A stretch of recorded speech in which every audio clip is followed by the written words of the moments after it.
말씀을 보겠습니다. 오늘 함께 나눌 말씀은 골로새서 2장 2절에서 3절입니다. 골로새서 2장 2절에서 3절을 같이 읽겠습니다.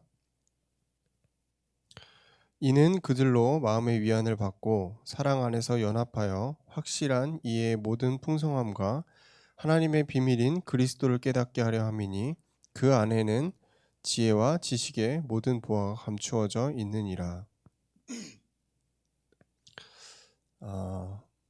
또 비대면 예배가 이제 시작됐는데요. 이게 다음 주까지 할지 또 더 연장이 될지는 모르겠습니다. 어떻게 될지 모르겠지만 일단 저희는 정부의 지침을 따라서 비대면 예배를 하고 있습니다. 모든 계층이 다 하고 있고요. 또 1부, 2부 예배 다 그렇게 하고 있습니다. 뭐 점점 확진자가 늘어나다 보니까 아마 계속 직장을 다니거나 또 삶의 터전을 가야 되는 우리 청년들 입장에서는 부담스러울 수밖에 없는데 뭐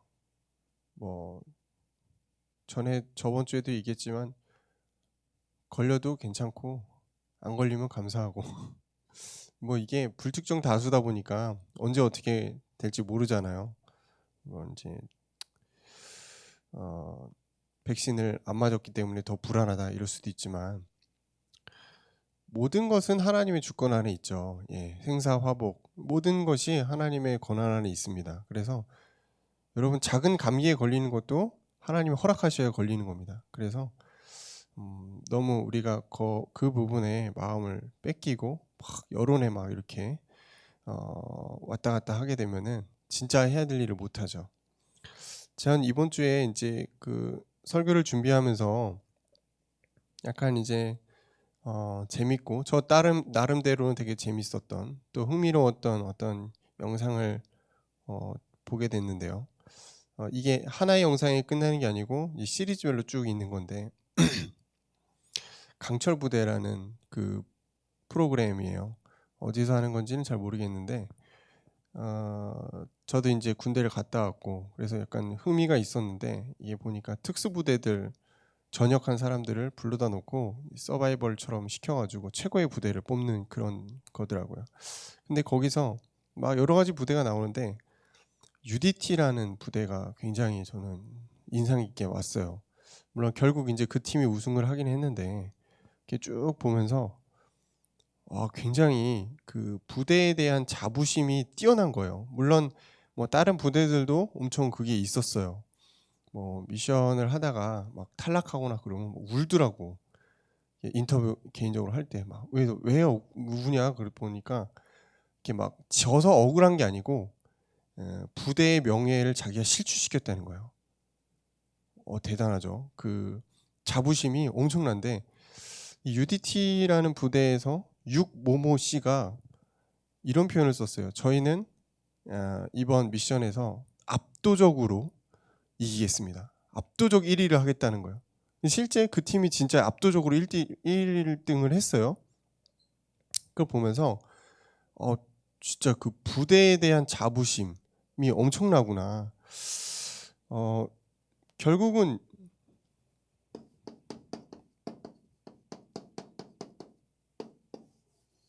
그게 이제 그 자부심이란 부분도 정체성에서부터 비롯된 거잖아요. 내가 이 부대를 이제 전역했다. 내가 이 부대원이다. 그러니까 이제 좀 훈련을 힘들게 받은 부대일수록 자부심이 강합니다. 뭐 일반 육군들은 자부심 별로 없어요. 솔직히 저는 그냥 일반 육군인데 자부심 별로 없고 그냥 갔다 왔어, 힘들었어 이 정도지. 뭐 또 해병대 이 정도 나오신 분들은 좀 이제 어깨 좀 피고 다니잖아요. 이 뭐 UDT 이런 부대들은 막 또 그런 쪽으로 일도 하고 그 정도로 굉장한 자부심이 있더라고요. 그렇구나. 이런 이제 부대를 나오면은 사람들이 자부심이 생기겠구나. 그게 그 사람의 정체성이거든요. 나는 죽을 때까지 UDT다 이거예요. 난 죽을 때까지 해병대. 그런 거를 이제 보면서 야 저게 참 있구나. 참 세상 사람들이 열심히 사는데 또 그 열심히 사는 것에 대한 어떤 배경이 막 저런 어떤 것들이 있구나. 저는 그러면서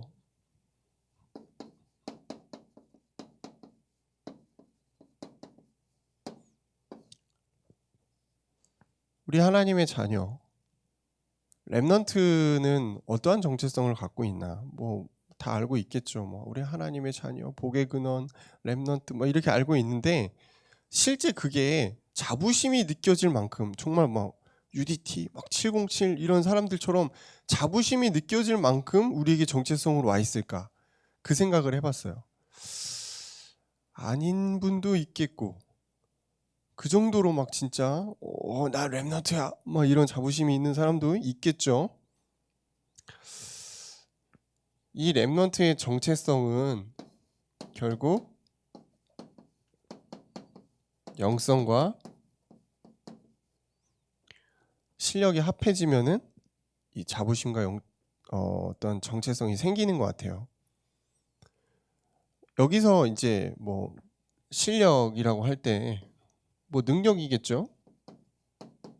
특별한 능력입니다. 남들보다 조금 더 스페셜한 능력을 가진 그런 부분이 있겠고요. 또 이것들을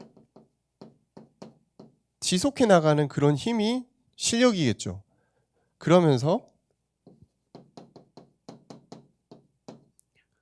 겸손한 사람이 저는 좀 실력 있다고 생각합니다. 그러니까 능력이 안 되는데 겸손한 거 말고 능력도 되는데 겸손한 사람, 그 사람이 실력이 있는 거거든요. 그 사람은 배려할 줄 아는 사람이죠. 이게 이제 어떻게 보면 뭐 실력이라고 저는 생각을 하고요. 근데 영성이라는 부분은 어떻게 만들어지는 거냐면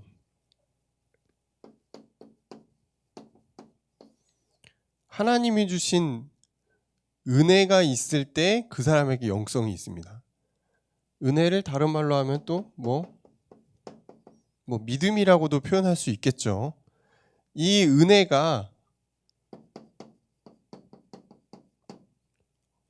지속되는 거, 반복되는 어떤 삶의 그 반복의 루틴이죠. 매일매일 우리가 이런 것들을 하는 것, 또 매 주별로 이 은혜가 지속될 수 있는 행동이나 그런 그런 것들을 하는 이게 이제 제가 볼 때 쌓이면은 영성이 조금 생기는 것 같아요. 그래서 영성과 실력, 뭐 지력, 인력 뭐 다 있겠죠. 그런 부분들이 결국 렘넌트의 정체성을 만들어내는 것 같아요. 영적인 힘이 없는 사람은 자신에 대해서 굉장히 자신감이 없죠. 또는 세상적으로만 굉장히 뛰어난 사람은 또 영적인 또 부분에 자신이 없어요. 어떤 게 먼저냐라고 물어본다면 저는 단연 이게 먼저라고 말하고 싶어요. 영성입니다. 영성이 되면 실력도 따라오게 돼 있습니다. 왜냐하면은 영적인 어떤 그 자기만의 규례와 패턴 또는 어떤 그 루틴이 있는 사람은 그게 자신의 삶에서도 적용이 되거든요. 자신의 전문성에도 분명히 그 적용이 됩니다. 그러면 실력은 따라오는 거잖아요. 그래서 성령 인도받는 사람은 결국 이 영과 육의 어떤 조화를 이루게 되는 거죠. 그래서 오늘은 특히 이 은혜라는 부분을 가지고 얘기를 나누려고 하고요. 이 은혜는 최고의 보화다. 제가 이 정체성이라는 부분부터 시작해서 내린 결론이 결국 하나님 자녀에게는 영적인 힘이다. 영성이다. 근데 그 영성은 은혜로부터 비롯된다. 그래서 최고의 보화는 은혜구나. 그래서 오늘 제목이 최고의 보화죠. 은혜입니다. 골로새서 2장 2절에서 3절. 근데 그냥 은혜가 아니죠. 예수 그리스도 안에 있는 은혜입니다. 그냥 내가 뭐 받고 싶은 거, 뭐 하고 싶은 거 이렇게 은혜를 해석해 버리면은 굉장히 자기중심적인 응답이 오겠죠. 첫 번째 은혜는 십자가입니다.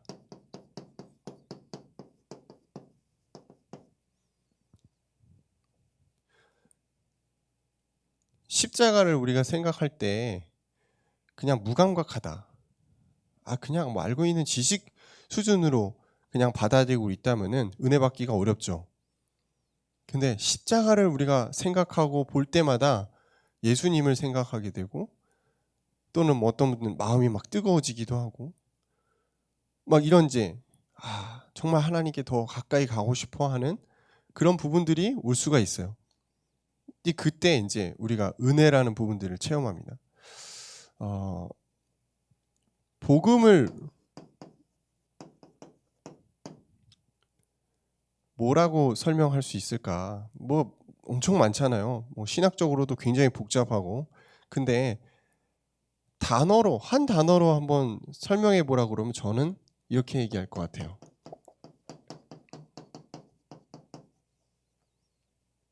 십자가 사랑이다. 죽을 수밖에 없는 뭐 완전 죄인보다 더 못한 그냥 막 완전 뭐 낮은 그런 인간에게 하나님이 오셔서 우리를 위해 죽으신 그 사건이 십자가 사건이잖아요. 그 십자가 사랑, 그게 저는 복음인 것 같아요. 로마서 5장 8절이죠. 우리가 아직 죄인 되었을 때 그리스도께서 우리를 위해 죽으심으로 하나님께서 우리에 대한 자기의 사랑을 확증하셨느니라. 우리는 죄인이었다니까요. 우리는 선을 행할 수 없었어요. 근데 그리스도께서 우리를 위해 오셔서 십자가의 죽으심으로 사랑을 확인했다는 겁니다. 확인시켜 준 거죠. 그래서 복음 하면은 반드시 십자가가 떠올라야 돼요. 십자가는 나무죠, 나무. 나무에 매달린 죽음인데, 유대인들에게는 나무에 매달려 죽는 것이 저주라고 그랬어요. 근데 그 저주를 예수님이 받았다는, 이게 예수님 유대인인데 모를 리 없잖아요. 그만큼 우리를 사랑하셔서 십자가에 죽기까지 당신의 사역을 완성시킨 거죠. 그래서 십자가는 은혜입니다. 우리가 십자가를 생각할 때마다 그리스도의 사랑과 은혜를 생각해야겠죠. 십자가는 최고의 가치입니다.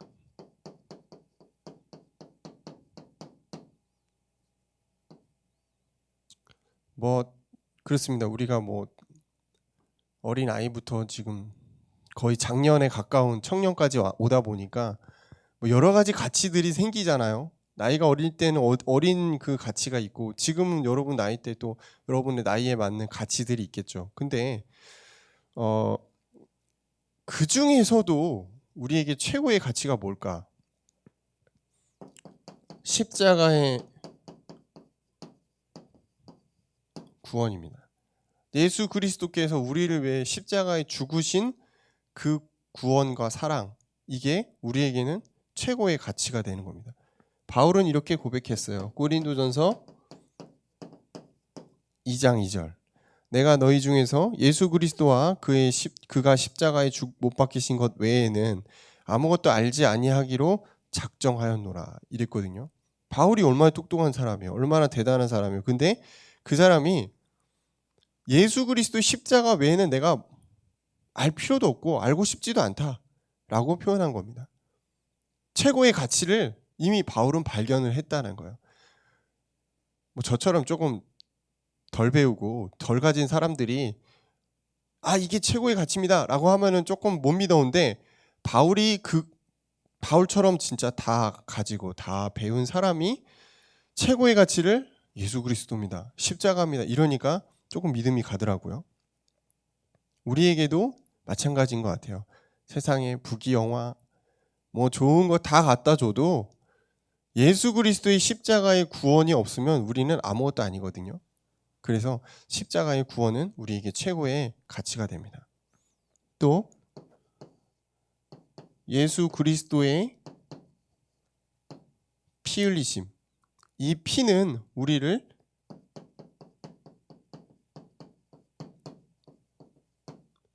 자유롭게 합니다. 자유롭게 한다. 로마서 8장 1절에서 2절의 내용이죠. 제가 읽어보겠습니다. 그러므로 이제 그리스도 예수 안에 있는 자에게는 결코 정죄함이 없느니라.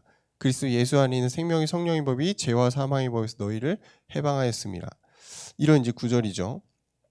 이것도 이제 바울이 쓴 건데요. 이 예수 그리스도의 피로 말미암아 우리에게 정죄함이 누가 우리를 정죄할 수가 없다는 거예요. 그리고 우리가 이 예수 그리스도의 피 없이 전에는 사망과 죄 법에 묶여 있었단 말이에요. 도저히 이렇게 벗어날 수 없는 그런 상태였는데 이 예수 그리스도의 피로 말미암아 우리가 생명의 성령의 법으로 거듭났다 이 뜻이죠. 그래서 우리가 이 예수의 피로 자유케 되었다. 이게 십자가의 은혜입니다. 십자가, 예수 그리스도의 십자가의 죽으심과 부활이 우리에게 이런 은혜를 가져다 준 거예요. 두 번째는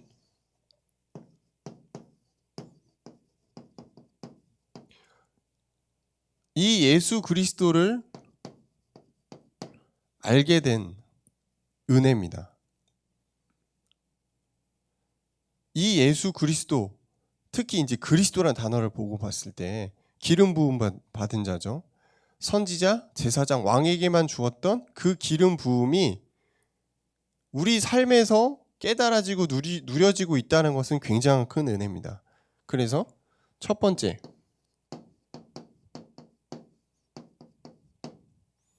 이 예수 그리스도가 우리의 삶에서 참 왕으로 역사하고 있다. 히브리서 3장 1절의 말씀. 이는 하나님의 영광의 광채시요 근본의 형상이고 그의 능력의 말씀으로 만물을 붙드시며 죄를 정결하게 하시는 일을 하시고 높은 곳에 계신 지극히 크신 이의 우편에 앉으셨다. 이게 지금 하나님 자신이면서 왕의 이 온 땅을 다스리는 만물을 통치하시죠.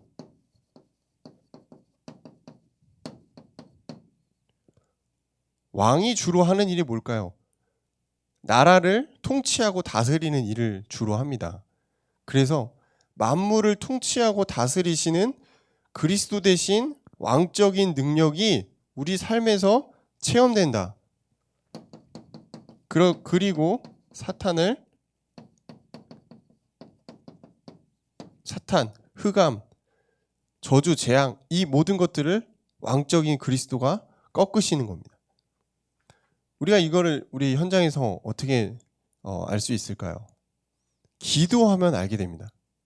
기도 안 하면 우리 현장에서 하나님이 주권자로 역사하시고 사탄의 세력, 흑암의 세력들이 우리를 계속 누르고 있는 그 부분들을 잘 몰라요.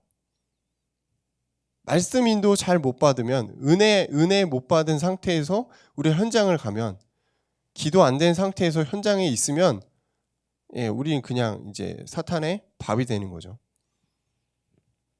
그런데 조금 우리가 영적인 세계에 관심을 갖고 눈을 조금 뜨고 현장에 가면은 만물 위에 그리스도가 계신 거구나.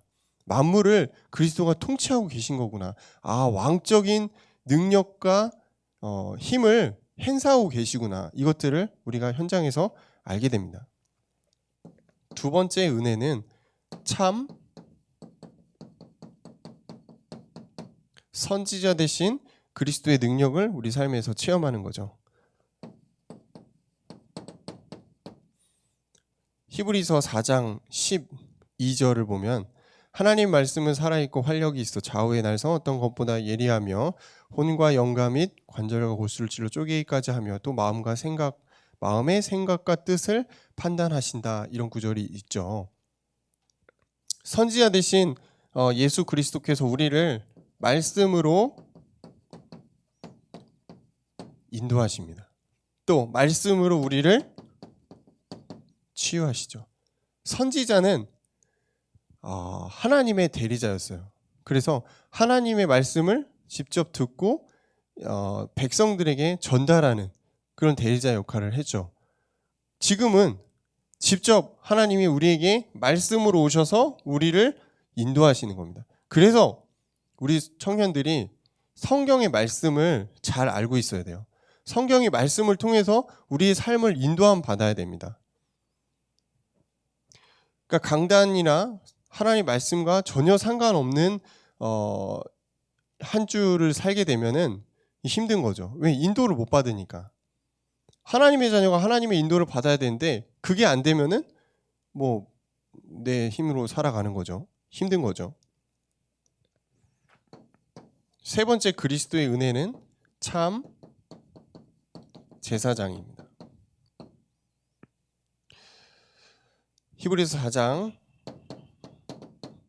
16절입니다. 때를 따라 돕는 은혜죠.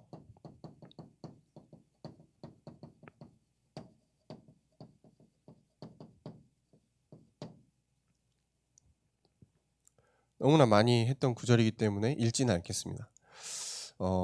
그렇습니다. 우리가 뭐 항상 좋은 일만 있을 수 없고 또 항상 나쁜 일만 있을 수도 없어요. 뭐 여러 가지 삶에 다양하게 이제 우리에게 일들이 있는데 정말 신기하게 하나님이 하나님의 말씀을 믿는 자들에게는 그 증거와 응답을 주시거든요. 그게 저는 때를 따라 돕는 은혜라고 생각을 합니다. 뭐 항상 풍족하게 주시진 않는데 그래도 그 상황을 정말 넘어갈 수 있을 그때에 정확하게 맞는 내 시간표, 내 수준에, 내 그릇에 맞는 그런 응답을 하나님 분명히 주시더라고요. 뭐 제가 이거를 우리 청년들에게 막 얘기할 수 있을 만큼 그런 대단한 응답들은 별로 못 받았어요. 근데 저 개인적으로는 참 뭐랄까 내가 구하지도 않은 부분까지도 하나님이 채우시는구나 이런 부분들을 체험하기는 합니다. 그게 너무 소소해서 참 말하기가 거시기 합니다. 그렇지만 분명한 거는 하나님은 나를 자녀로서 케어하고 있다는 것. 때로는 좀 안 좋은 상황이 올 수도 있지만 계속 그 상황에 두지 않으시고 나를 건지시고 필요한 때를 따라 돕는 은혜로 보좌의 축복으로 인도하신다는 것입니다. 그렇다고 제가 막 로또 대박 나고 주식 투자했는데 대박 나 이런 게 아니잖아요. 어디 땅 투자했는데 막 오르고 이런 게 아니고 정말 필요한 부분에 사실 기도하지도 않았는데 문제가 닥쳤어. 하나님 이거 어떻게 하시겠지. 전 그 생각이 먼저 들어요. 하나님 이거 어떻게 해주세요. 이거보다 하나님이 어떻게 하시겠지. 아니셔도 할 수 없고 그렇잖아요. 하나님이 응답을 주시는 거니까 내가 달라고 할 수 있는 게 아니니까 하나님 다 아시니까. 그래서 때를 따라 돕는 은혜구나. 근데 기가 막히게 하나님이 시간표에 맞게 채우신다는 거예요. 이건 정말 놀라운 일입니다. 제사장의 은혜. 뭐 이거를 우리가 너무 막 속물처럼 속물이라는 표현 좀 그렇지만 계산적으로 막 하나님 막 이런 응답들 막 이런 건 아닌 것 같아요. 그냥 자연스럽게 하나님이 주십니다. 필요하면 주시는 거예요. 안 필요하면 안 주시는 거예요. 내 수준에서는 아무리 필요하다 해도 하나님 보시기에 안 필요하면 안 주시는 거예요.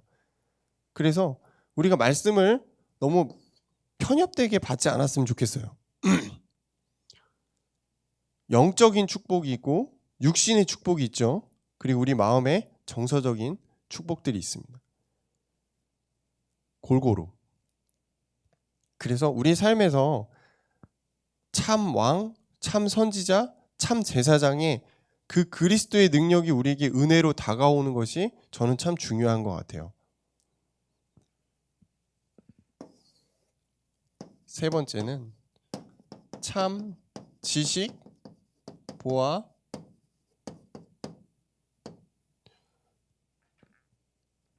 지혜.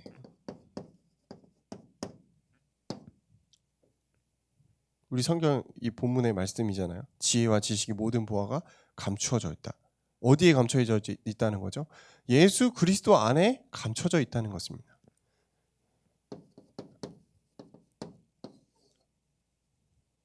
예수 그리스도 안에 감춰져 있다는 것을 깨닫는 것 자체도 은혜예요.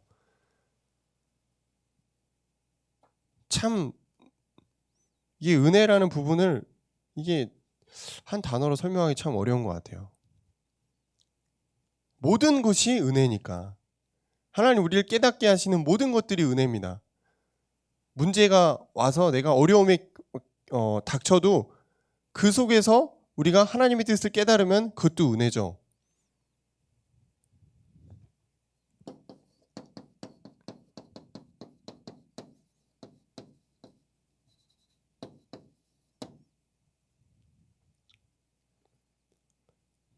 우리가 이제 은혜 또 응답 이 부분들을 너무 육신적으로만 해석하면은 이것들을 너무 쉽게 생각할 수가 있거든요. 하나님이 우리 마음에 주시는 평안함이에요. 빌립보서 4장 7절. 하나님의 평강이 그리스도 예수 안에서 너희의 마음과 생각을 지키시리라. 저는 이게 가장 큰 응답인 것 같아요. 가장 큰 이게 은혜인 것 같아요. 돈 아무리 많으면 뭐합니까? 마음의 평화가 없는데, 항상 조바심이 있는데, 이미 하나님 다 주셨는데 우리 마음은 항상 불안해요. 조바심을 느껴요. 어떻게 되지 않을까? 불쌍한 사람인 겁니다. 이미 참 지혜와 지식의 모든 보화를 그리스도 안에서 발견했는데도 두려워하고 있다는 거예요. 여러분, 그리스도 안에서 참 평안을 누리시기를 축원합니다. 마음과 생각을 지키시는 그분 안에서 진짜 평화를 누리시기를 바랍니다. 두 번째, 사랑으로 연합하는 것입니다.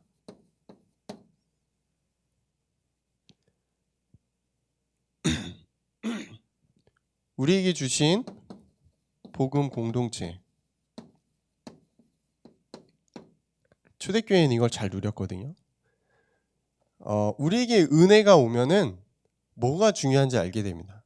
그러면서 우리 안에 있는 세상의 공동체 말고 이 우리 교회의 공동체, 복음의 공동체 안에 있는 그 사랑을 우리가 굉장히 중요하게 생각하게 돼요.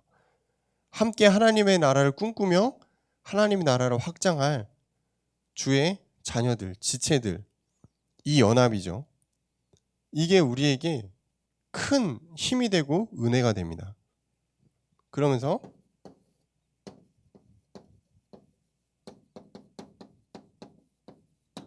하나님의 비밀이라고 나오죠. 빌립보서 2장 2절의 내용을 지금 좀 풀었는데요. 하나님의 비밀인 예수 그리스도가 감추어졌다라고 나옵니다.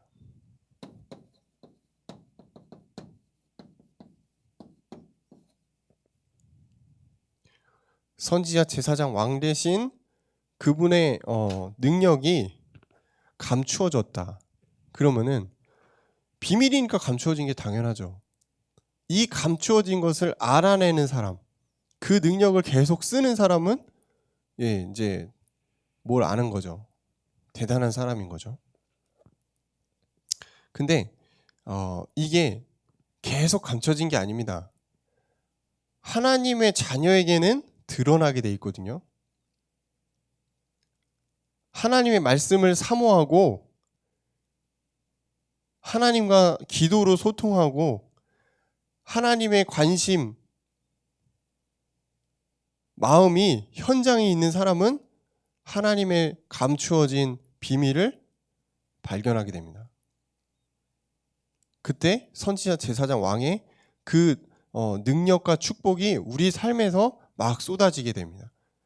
근데 이 숨겨둔 거를 그냥 계속 숨겨만 감춰만 두고 있으면은 계속 이제 우리는 종교 생활하다 끝나는 거죠. 우리에게 하나님이 많은 돈을 주시지는 않을 것 같아요. 뭐 줄 수도 있겠지만 또 남들보다 뛰어난 건강을 안 줄 수도 있습니다. 그리고 대단한 배우자를 못 만날 수도 있어요. 세상적으로 많은 걸 누리지 못할 수도 있어요. 근데 우리 마음속에 예수 그리스도 안에 있는 은혜의 최고의 보화를 가졌으면 좋겠습니다. 그러면은 세상 것 많이 안 가져도 충분히 좋죠. 사람이 없으니까 말이 자꾸 더듬더듬 그런 부분이 있는데 생방송으로 좀 이해해 주시고요. 다음 주엔 좋아지겠죠. 그렇습니다. 우리가 이제 최고의 보화가 결국은 예수 그리스도 안에 은혜를 누리고 지속하는 것입니다. 그래서 한 주간 좀 우리가 이 말씀을 다시 한번 읽으시면서 그래, 내 안에 보화가 무엇일까? 내 안에 참 지식과 지혜가 무엇일까? 그리스도 안에 은혜를 누리는 것이구나.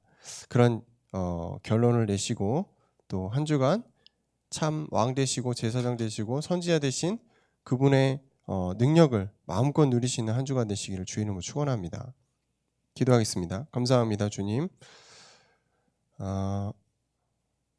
이 4단계 또 어려운 이 시기에 우리 청년들이 여러 가지의 마음을 빼앗기지 않고 오직 말씀, 오직 기도, 오직 성령의 충만함을 가지고 그리스도 안에 있는 최고의 보화, 그것들을 계속해서 캐내고 숨겨진 것들을 발견하는 은혜 속으로 들어가도록 역사하여 주옵소서. 날마다 반복되는 하루의 일상 속에 하나님의 것을 채울 수 있는 영적인 루틴들을 발견하도록 역사하여 주옵소서. 예수님 이름으로 기도합니다.